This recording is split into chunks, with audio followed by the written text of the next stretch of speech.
Hello, my dear to family, and welcome back to my YouTube channel. My name is Varun Bajpayee and I am your mathematics mentor. और आज है हमारा competency based question series का ये part 24 जहाँ पे हम discuss कर रहे हैं कुछ ऐसे इंपॉर्टेंट क्वेश्चन जिनके आने की प्रोबेबिलिटी आपके एग्जाम्स में 100% है, because we all know that this time right जो आपका सीबीएसई का जो लेटेस्ट पैटर्न है, ठीक है, उसमें कॉम्पिटेंसी बेस्ड क्वेश्चंस का जो वेटेज है वो नियरली अबाउट 50% है। ठीक है, तो आप सबको पता, आपको आइडिया हो गया होगा कि कॉम्पिटेंसी बेस्ड क्वेश्चंस का क्या वेटेज है। ठीक है, तो इस वीडियो में हम लोग कोऑर्डिनेट ज्योमेट्री के क्वेश्चंस को ही हम लोग कंटिन्यू कर रहे हैं। आज हम लोग कोऑर्डिनेट ज्योमेट्री में सेक्शन फॉर्मूला पे बेस्ड दो क्वेश्चन डिस्कस करेंगे। पहला क्वेश्चन ये है, ठीक है, एंड सेकंड क्वेश्चन है हमारा ये। ठीक है, इन दोनों क्वेश्चंस को हम लोग बहुत ही डिटेल में समझेंगे। ठीक है, पहले हम लोग एक बार फॉर्मूला भी क्विकली रिकैप करेंगे, देन उसके बाद इन क्वेश्चंस को हम लोग डिस्कस करेंगे। ठीक है, तो स्टार्ट करते हैं अपना क्वेश्चन। सबसे पहले हम लोग एक इंटरनल डिवीजन का जो सेक्शन फॉर्मूला है वो डिस्कस कर लेते हैं। ठीक है, अगर मैं सेक्शन फॉर्मूला की बात करूं, ठीक है, तो वो क्या होता है बेसिकली कि अगर हमारे पास कोई एक लाइन सेगमेंट है जिसके कोई दो कोऑर्डिनेट्स हैं x1 y1 और एक कोऑर्डिनेट है x2 y2, ठीक है, और उसको कोई एक लाइन डिवाइड कर रही है x y, ठीक है, अब उसको कोई रेशियो होगा जो कि क्या होगा m/n। तो अगर आप यहाँ से x की वैल्यू निकालते हो, मैं साइड में लिख रहा हूँ, अगर आप यहाँ से x की वैल्यू निकालते हो तो वो क्या हो जाएगा mx2 plus N x1 upon में m+n। ठीक है, उसी जगह पे अगर आप y का फॉर्मूला निकालते हो तो वो क्या हो जाएगा m y2 plus N y1 upon में m+n। ठीक है, अब देखो, अब इन्हीं दो फॉर्मूलाज को हम लोग इंप्लीमेंट करेंगे इस क्वेश्चन में। ठीक है, अब कैसे इंप्लीमेंट करेंगे वो सीखना ध्यान से। अब देखो बोला क्या गया, in what ratio does the point k,7 divide the line segment a and b, also find the value of k। ठीक है, हमारे पास एक लाइन सेगमेंट है, ध्यान से समझो, बहुत ध्यान से समझना। ठीक है, एक लाइन सेगमेंट है हमारे पास, सपोज ये एक लाइन सेगमेंट है। ठीक है, इस लाइन सेगमेंट के कोई दो एंड पॉइंट है, एक का नाम a है, दूसरे का नाम b है आपका। ठीक है, जो a पॉइंट के कोऑर्डिनेट्स गिवन है वो आपको गिवन है 8,9। ठीक है, जो b पॉइंट के कोऑर्डिनेट्स गिवन है वो आपको गिवन है 1,2। ठीक है, इतनी बात आ रही है समझ में। अब देखो, अब ये एक p पॉइंट है कहीं इस लाइन के बीच में, ठीक है, जिसके कोऑर्डिनेट्स कितने गिवन है k,7। क्या गिवन है k,7। तो बोला क्या गया है, आपको इसी k की वैल्यू फाइंड करनी है, आपको इसी k की वैल्यू फाइंड करनी है। ठीक है, तो जनरली क्या होता है जब हमें तीनों कोऑर्डिनेट्स गिवन होते हैं और हमें रेशियोज गिवन नहीं होते हैं, ठीक है, तो आप यहाँ से m और n रेशियो को भी एज्यूम कर सकते हो, कोई दिक्कत वाली बात नहीं है। बट अगर आपको पता है आपके पास अगर दो वेरिएबल्स हैं तो आपको दो इक्वेशन बनानी पड़ेगी। ठीक है, देन आप उसको सॉल्व कर सकते हो। बट उसी को अगर हम लोग ईजी फॉर्म में करते हैं तो हम लोग क्या एज्यूम करते हैं, ठीक है, हम लोग जनरली k/1 जनरली ये एज्यूम कर लेते हैं k/1, लेकिन यहाँ पे ऑलरेडी k वेरिएबल दिया हुआ है तो हम मान लेते हैं m/1। क्या मान लेंगे, वेरिएबल m/1। सॉरी, जो रेशियो हम लोग एज्यूम करेंगे वो क्या एज्यूम कर लेंगे, m/1। ठीक है, ये चीज ध्यान से समझना। ठीक है, हम लोगों ने रेशियो एज्यूम किया है m/1। ठीक है, अब अगर आप सिंपली यहाँ पे लाइक जो हमारा फॉर्मूला है अगर उसको अप्लाई करो तो यहाँ पे x की जगह पे क्या रख दोगे k। ठीक है, x की जगह पे क्या रख दोगे k। ठीक है ना, तो अगर आप k को रखो, ठीक है, मैं अभी मान लेता हूँ कि अभी मुझे कुछ नहीं आता है। ठीक है, मैं बस खाली फॉर्मूले को अप्लाई करना जानता हूँ। ठीक है, मुझे ये पता है कि अगर रेशियो नहीं गिवन होगा तो हम m/1 कोई भी वेरिएबल मैं मान लूंगा, एक वेरिएबल एक कांस्टेंट। ठीक है, और उसको मैं स्टार्ट कर दूंगा पुट करना। तो यहाँ पे k क्या है, आपका x वेरिएबल है, तो k रख दिया मैंने x की जगह पे। उसके बाद m इंटू x2, ठीक है, तो ये क्या हो जाएगा m/1 यानी कि m प्लस 1/8 यानी कि n इंटू क्या हो जाएगा x1 यानी कि यहाँ पे क्या हो जाएगा 8 अपॉन में m+n, m+n यानी कि m+1। अब लेकिन आप ध्यान से देखो, इस इक्वेशन में हमारे पास दो वेरिएबल आ गए, एक तो k खुद है, एक m आ गया। तो इस तरीके से तो हम नहीं सॉल्व कर पाएंगे। ठीक है ना, है ना। तो अब इसके लिए क्या करना पड़ेगा, हमें एक और इक्वेशन बनानी पड़ेगी। अब अगर y कोऑर्डिनेट को देखो, y कोऑर्डिनेट को देखो, पहले हमें m की वैल्यू फाइंड करनी पड़ेगी ना, देन ओनली हम लोग m की वैल्यू पुट करेंगे, तभी तो हमें k की वैल्यू पता चल पाएगी। तो हम लोग m की वैल्यू निकालने के लिए क्या करेंगे, ठीक है, यहाँ पे y की वैल्यू है 7। ठीक है, अब उसके बाद m इंटू 2, तो ये यहाँ पे हो जाएगा 2m प्लस 1/9, यहाँ पे हो जाएगा आपका 9 अपॉन में क्या हो जाएगा m+1। ठीक है, अब अगर आप इसको फर्दर सॉल्व करो तो ये क्या हो जाएगा, इधर क्रॉस मल्टीप्लाई हो जाएगा, तो ये हो जाएगा 7m प्लस ऑफ 7 बराबर में ये हो जाएगा 2m प्लस ऑफ 9। इतनी बात आ रही है समझ में। अब देखो, अब ये क्या हो जाएगा, 2m इस तरफ आएगा तो ये हो जाएगा 5m, 7 उस तरफ जाएगा तो 9 - 7 कितना हो जाएगा आपके पास, यहाँ पे बचेगा आपके पास 2। ठीक है, यानी कि m की वैल्यू कितनी आ गई आपके पास 2/5।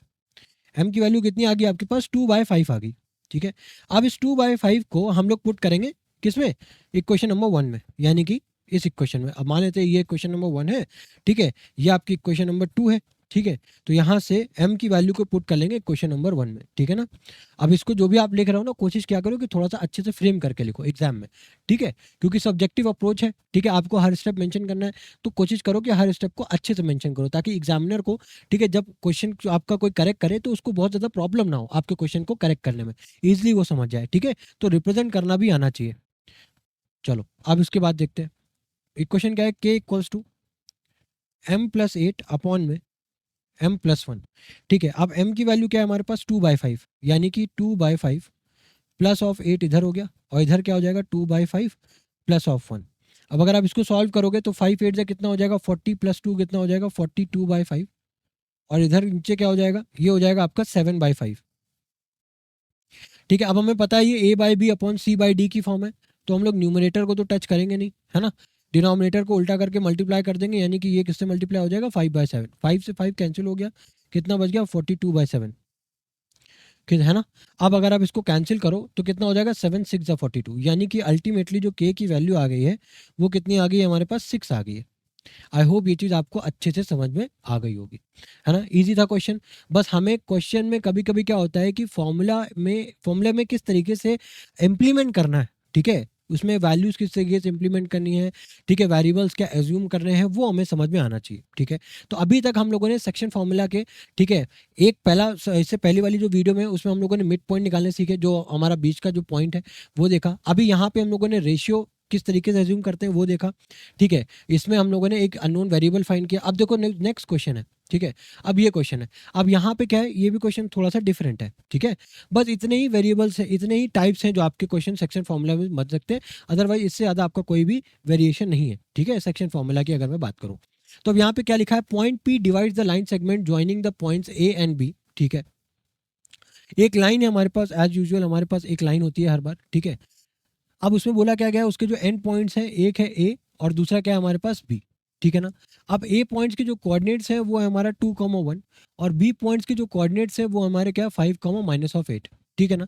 अब देखो बोला क्या गया है, ये पी कोई पॉइंट है जो कि डिवाइड कर रहा है इस लाइन ए बी को, सच दैट क्या गिवन है यहाँ पे ए पी अपॉन में पी बी इक्वल्स टू 1/3 अब बहुत लोग क्या होगा कि जल्दीबाजी में क्या कर देंगे कि यहाँ पे लिख देंगे 1 और 3, ठीक है। अब आपसे बोला गया है, ठीक है, आप इसको फर्दर इस तरीके से सॉल्व करोगे, लेकिन अगर आप ध्यान से देखो तो हमारे पास गिवन क्या है, हमारे पास गिवन है यहाँ पे ए पी अपॉन में ए बी की वैल्यू है 1/3, ठीक है। ए पी अपॉन में ए बी की वैल्यू 1/3 है। देखो एक तो ए पी है, ये तो हो गया 1, बट आपको पी बी की वैल्यू नहीं दे रखी है, आपको ए बी की वैल्यू दे रखी है 3, तो अब आप पी बी किस तरीके से निकालोगे, उसके लिए अब आपको क्या करना पड़ेगा, पी बी की अगर वैल्यू निकालनी है तो ए बी में से आप ए पी को सब्ट्रैक्ट करोगे, है ना। तो क्या करो, दोनों तरफ, अगर मैं बात आ रही ना समझ में, अगर मैं देखो अभी सेम वही वाला कंडीशन आ गया जो हम लोगों ने बीपीटी थ्योरम में पढ़ा था।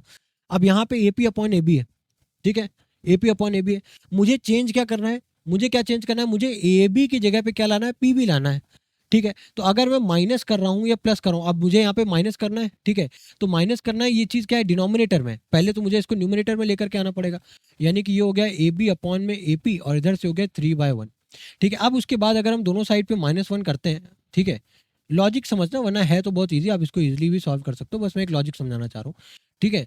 तो ए पी अपॉन में ए बी अपॉन में ए पी -1 हो गया, तो अब इसको क्या करोगे, A B minus of A P upon में क्या हो जाएगा आपका ए पी, और इधर क्या हो जाएगा 3 - 1, यानी कि क्या हो जाएगा इधर आपका 2 हो जाएगा, ठीक है, 2/1। अब इधर A B minus A P जब आप करोगे तो ऊपर क्या बचेगा आपके पास पी बी अपॉन में ए पी, जिसकी वैल्यू क्या आ गई 2/1, ठीक है। तो यानी कि जो आपको फाइनल रेशियो निकल करके आया है वो क्या निकल करके आया है, वो 1:2 निकल करके आया है। आई होप ये चीज़ आपको समझ में आ रही होगी, ठीक है, 1:2 निकल करके आया है। अब उसके बाद क्या बोला गया है, P lies on the line, ठीक है, ये जो पॉइंट पी है ये किसी एक लाइन पे लाई कर रहा है, ये जो पॉइंट पी है ये किसी एक लाइन पे लाई कर रहा है, ठीक है, ये जो पॉइंट पी है ये किसी एक लाइन पे लाई कर रहा है, कुछ ये लाइन है, ठीक है ना, ये बात समझ में आ रही है,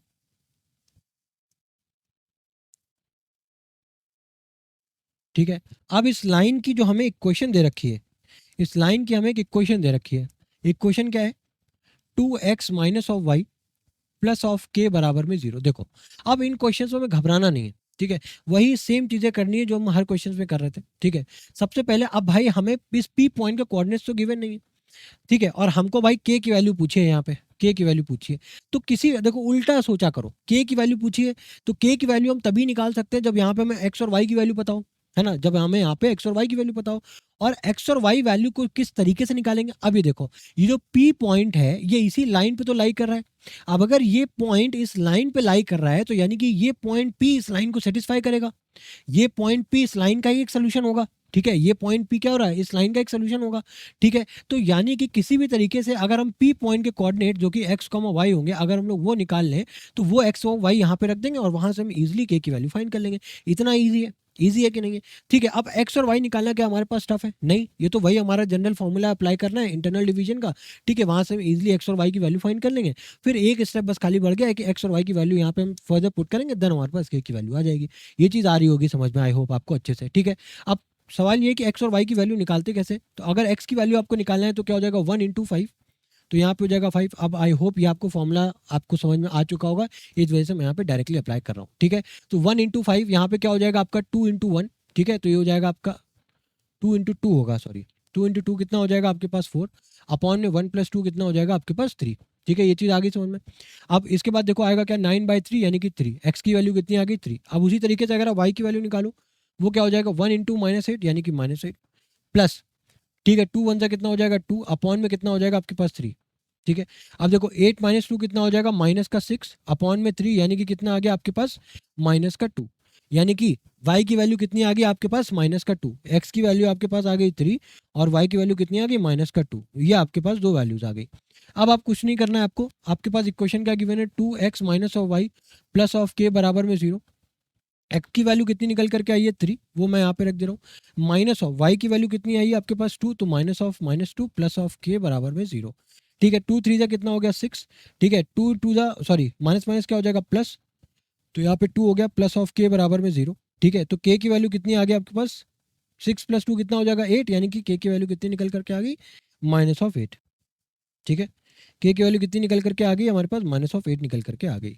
तो आई होप ये चीज़ें आपको अच्छे से समझ में आई होंगी। यहाँ पे हम लोगों ने क्या किया, कुछ नहीं किया, सिंपल सा हमें ये पता था कि अगर हमें इस लाइन की इक्वेशन गिवन है, ठीक है, और ये जो पॉइंट पी है ये इस लाइन पे लाई कर रहा है, यानी कि ये पॉइंट पी के जो कोऑर्डिनेट्स हैं वो इस इक्वेशन को सेटिस्फाई करेंगे। तो पहले हम लोगों ने एक्स और वाई की वैल्यूज फाइंड कर ली, उस एक्स और वाई की वैल्यूज को हम लोगों ने यहाँ पे पुटअप कर दिया, वहां से हम लोगों ने के की वैल्यू इजिली फाइंड आउट कर ली।